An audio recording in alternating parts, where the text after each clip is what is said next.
안녕하세요. 저희는 불면증이나 수면장애를 자연요법으로 치료해드리는 조호근 한의원 원장입니다. 보통 수면제를 드시는 분들은 불면증이 있는 경우에 가장 손쉽게 수면을 취할 수 있는 방법이 되겠고요. 많은 분들이 수면제를 매일 드시면서 잠을 청하시는 경우가 많습니다.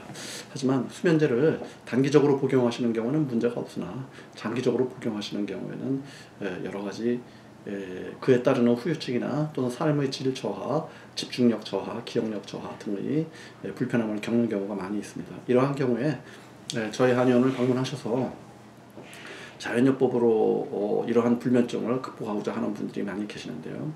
요컨대 자연요법으로는 이러한 불면증, 난치성의 불면증을 상당히 자연스럽게 정상적인 상태가 될 수 있게끔 극복하여 드릴 수가 있습니다. 그래서 어렸을 때처럼 자연스러운 수면을 취하실 수가 있고, 또 아침에 일어났을 때 상쾌하고 맑은 정신으로 업무를 보시거나 아침에 기상하실 수가 있는 것이죠. 즉 어릴 때처럼 자연스러운 꿀잠, 자연스러운 수면 상태를 회복하여 드릴 수가 있고, 수면제를 오래 복용하셨던 모든 분들도 충분히 이러한 자연스러운 수면을 가능하게 해드릴 수가 있다, 이처럼 말씀드릴 수가 있겠습니다.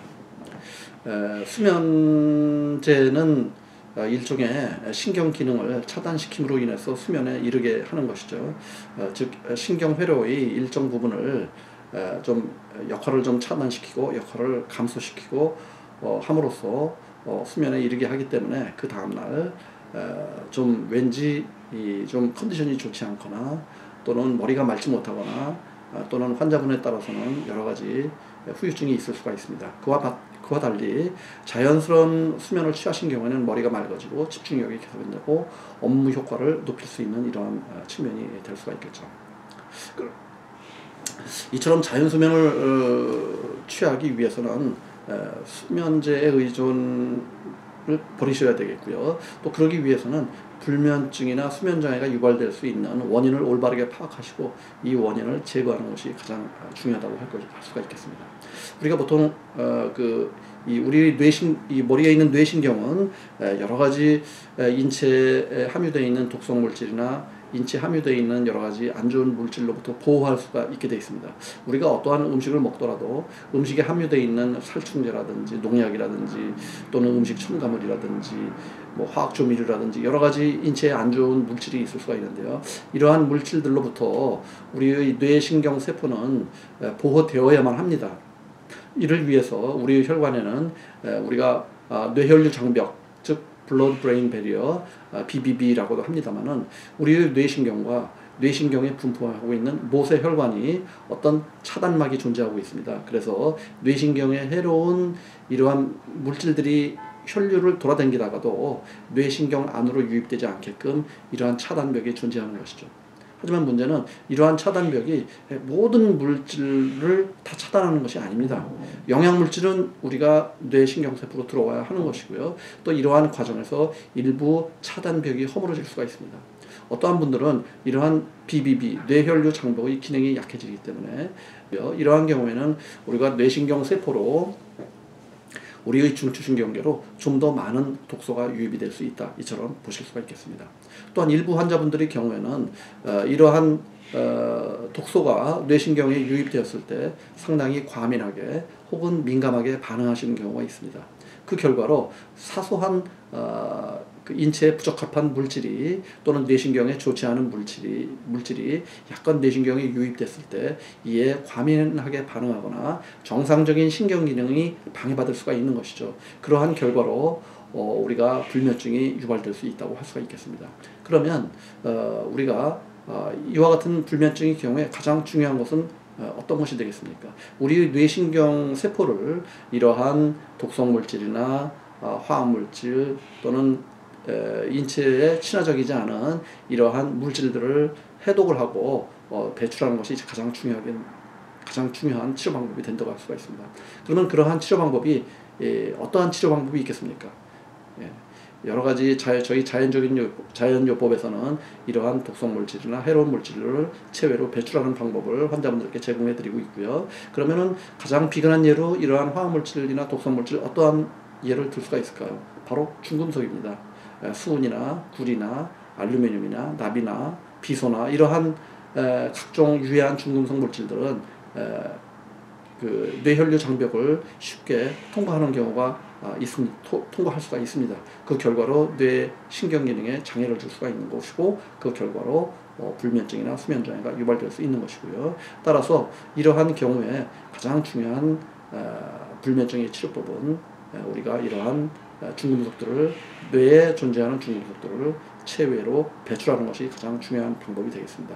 그러면 저희 한의원에서 치료받고 계시는 남성 환자분이신데요, 최근에 몇 개월 동안 계속 수면제를 장기적으로 꾸준하게 하루도 빠짐없이 복용하시다가 저희 한의원에서 치료를 지금 받으신 지 한 2개월 정도 조금 넘으셨는데요, 현재는 수면제를 며칠에 한 번 정도, 그래서 4, 5일이나 5, 6일에 한 번 정도 수면제를 복용하는 패턴으로 많이 변하셨다고 합니다.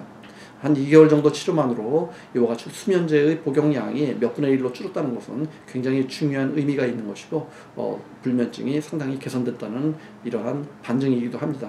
그러면 이 환자분의 여러 가지 병리적인 상태를 설명을 드리면서 어떻게 극복했는지 지금부터 살펴보도록 하겠습니다. 자, 이 환자분은 원래 혈압이나 또는 심장 쪽이 좀 안 좋아서 같이 저희 현에서 치료를 받고 계시는 분이신데요, 이 환자분의 경우 복진도를 살펴보겠습니다. 복진도란 이와 같이 이 환자분의 복부를 망진, 타진, 촉진 등을 통해서 병리적인 상태를 파악하는 방법인데요, 보통 현대적으로 볼 때 많은 의사들이 이와 같은 복진도를 과거에는 많이 상당히 중시했지만은 최근엔 조금 경시하는 경향이 있습니다.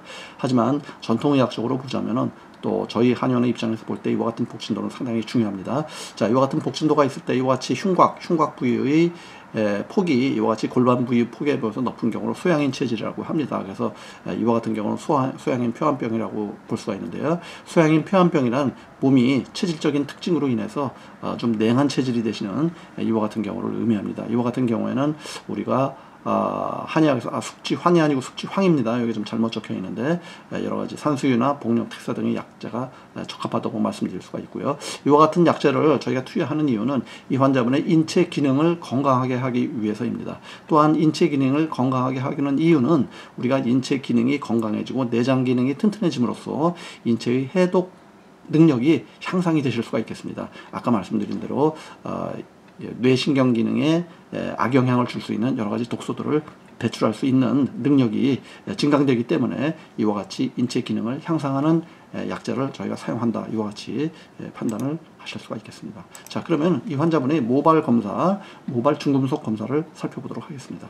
자, 이 환자분의 모발 중금속 검사는 머리카락을 0.1g 정도 카트해서 이것을 검사기관에 보내고, 이 검사기관에서 나타나는 여러 가지 검사 지표들을 저희가 분석해서 환자의 치료에 응용하시는 건데요, 이 환자분의 경우는 지금 이 수치가 상당히, 이것은 좀 전부 중금속 수치를 나타내고 있습니다. 그래서 납이나 수은이나 알루미늄이나 이와 같은 납이나 수은, 알루미늄 역시 아까 말씀드린 대로 신경 독소가 되는 것입니다. 즉 우리의 뇌신경에 침범해서 뇌신경 기능을 손상시켜 줄 수 있는 것이고, 그 결과로 우리가 불면증이나 수면장애, 물론 그뿐 아니라 여러 가지 집중력 장애나 여러 가지 또 뇌신경의 기능 저하가 유발될 수가 있겠습니다. 따라서 이와 같은 납이나 수은, 알루미늄을 잘 배출하기 위해서 저희가 이러한 치료법을 제공해 드리고 있는 것이고요. 이와 같은 납이나 수은이 많으신 경우에는 저희가 환자분들께 미세먼지 마스크를 꼭 착용하라고 권하고 있습니다. 왜냐하면 공기 중에 이러한 납이나 수은, 특히 미세먼지가 많은 경우에는 상당량 함유가 되어 있기 때문에 알루미늄도 마찬가지입니다만은 미세먼지 마스크를 야외 활동 시에는 꼭 착용을 하라고 말씀을 드리고 있는데요. 별거 아닌 것 같지만은 저희는 상당히 좀 중요하다고 이렇게 말씀드리고 싶습니다. 또한 수은이 많으신 경우에는 가급적 대형 어류는 좀 피하시는 것이 좋겠습니다. 그래서 우리가 연어, 참치 등등의 대형 어류에는 이와 같은 수은이 함유되는 경우가 많이 있으므로 가급적 덩치가 작은 생선, 즉 멸치나 정어리나 빙어나 꽁치 정도를 권해드리고, 덩치가 큰 생선은 좀 피하라고 말씀드릴 수가 있고요. 아까 말씀드린 이와 같은 납은 저희가 알고 있기로는 자동차 매연가스 등에서 상당히 많이 배출될 수가 있습니다. 따라서 자동차 매연이 많은 장소에 많이 계시는 분이라면 역시 미세먼지 마스크를 착용하는 것을 권해드리고, 가급적이면 이러한 자동차 매연은 피하시는 것이 좋겠습니다. 알루미늄 역시 상당히 좀 존재하는 것이고, 이와 같은 알루미늄은 기억력을 떨어뜨리고 또한 집중력을 저해하고 우리의 뇌신경이 많이 축적되는 걸로 알려져 있습니다. 따라서 이와 같은 알루미늄을 피하시는 것이 중요하시고요. 대표적인 알루미늄 함유 음식으로는 우리가 통조림 식품을 들 수가 있겠습니다. 통조림 식품에는 부득이하게 제조 과정에서 알루미늄이 함유되는 경우가 있는 것으로 저희가 알고 있고요. 캔맥주라든지 등등도 역시 마찬가지이기 때문에 이러한 맥주를 드신다면 캔맥주보다는 병맥주를 드실 것을 저희가 권해드리고 있습니다. 이와 같은 여러 가지 중금속은 신경독소가 되고 불면증을 유발하는 독소가 되기 때문에 이 환자분의 경우에 저희가 이와 같은 중금속 해독요법을 사용했고 2개월의 치료만으로 수면제를 몇 분의 1로 줄일 수 있었다. 이와 같은 양호한 결과를 말씀드리고 싶습니다.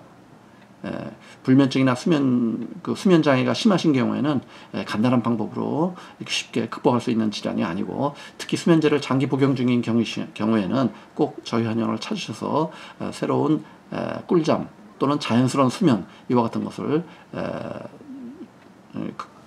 같은 자연스러운 수면을 취하실 수가 있고, 또한 삶의 질을 개선하실 수가 있고, 수면제에 의존해온 여러 가지 상황을 극복할 수 있다. 이와 같은 점을 말씀드릴 수 있겠습니다. 감사합니다.